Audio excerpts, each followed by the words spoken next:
Shifting our attention now to the state of Kerala, where 3 days after the train attack in Kozhikode, the Maharashtra ATS, along with the National Investigation Agency, has apprehended Shahrukh Saifi, the key suspect in this particular case. The suspect was nabbed in a joint operation in Ratnagiri in Maharashtra after inputs from intelligence agencies and will be produced before the court.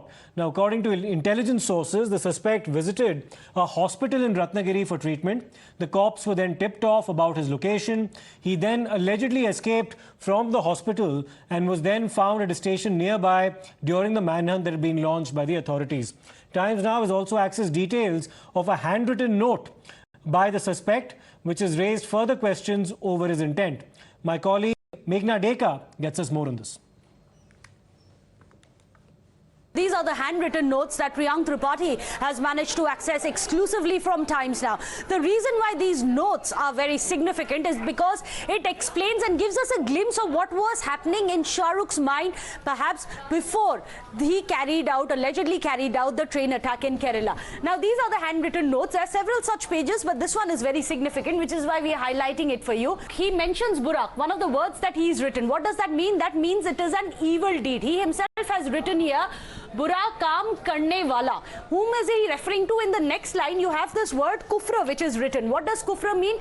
Kufra is a kafir's deed. A kafir is a non-believer. His deeds are called kufra. Then he talks about Burak. Now, what is Burak? He is one of the angels who's believed to have carried Prophet Muhammad up to the heaven, which is why this is very significant. And after Burak, it actually mentions to Roshan Hona. Roshan Hona means glory. So these are different words which are being put together. Then you have Farikayan. Farikayan, what does that mean? Farikayan means that two enemies. It's a reference to two enemies is called Farikayan. Then finally you have this word of Maglub, which is to defeat. If you put all these words together, what does it say? It talks about evil deed, a kafir's deal, and about the angel to get glory, to defeat and prevail upon the enemies. So one would imagine this is a reference to how kafirs, which are non-believers, and to defeat them, to vanquish them, that is what one may infer from this will get you glory. This gives us a glimpse into the mind of what Shahrukh Saifi must have felt. These are handwritten notes that he has written it all down.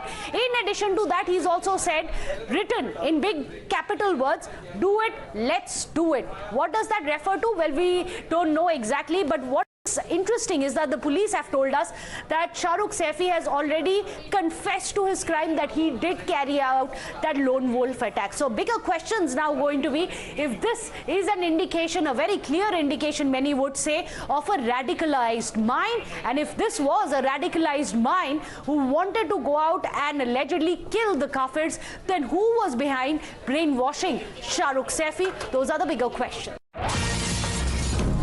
Right, so the medical and forensic proceedings of the train mishap accused Shahrukh Saifi at the Kozhikode Medical College is now getting delayed following the delay in the forensic checkup. Saifi is expected to be produced before the magistrate court today, and the police, of course, will be seeking his custody. Let me go across to Vivek Karindalam for more on this. Vivek, what explains the delay in his production before a court today?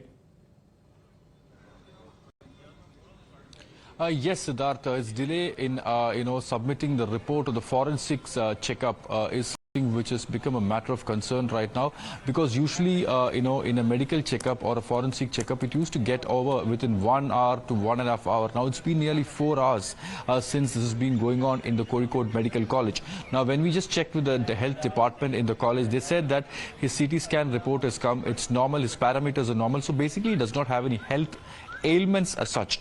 But his forensic report is yet to come. But what we understand from the sources, from the Kerala police who's been investigating this case, is that he is clearly not giving, details. He's not clearly revealing the details of his motive. Why exactly has he committed this? On whose behalf has he committed this? These are unanswered questions. So these are the most important questions as far as this case is concerned. Remember, with the Maharashtra ATS, he said that he has been inspired by someone. But he didn't reveal his name. But when he came to Kerala, when they started questioning him, he said that he has done it on his own. There was no one who forced him, there was no one who pressurized him, and he did not have any kind of inspiration But there are, a lot of doubts, a lot of aspersions that's been raised as far as the police and the SIT is concerned, mainly because of, the phone calls which he has made, the booklets which, Priyanka's managed to get also regarding the various inscriptions which he has, Priyanka's managed to get. So all these things basically points out that he's been inspired by someone, by some ideology, or that there is someone who's working behind him. Also, remember, committing a crime of this intensity, of this gravity in a train, is something which is unheard of, at least in the history of Southern Railway. And also, some people say is that he's mentally unsound, which is also many of the officials whom we spoke to say it's untrue, because how can a person collect 2 bottles of petrol from a nearby place near the railway station, come, splash the inflammable liquid on the passengers, stop the train, move out, and go to Kannur on the same day night, and the very next day morning, early morning, move to Ratnagiri. So all these things clearly shows that he was trying to escape. He basically does not want to come into the clutches of the law. So basically lot of unanswered questions that's coming in. But as of now, the statements which is being given by Shahrukh Saifi in this case is not taken into account by the police. The police is not ready to believe his version. There are a lot of discrepancies as what he said, and that's the reason why today police will seek his custody before the magistrate. Okay, Vivek, thanks a lot for those updates.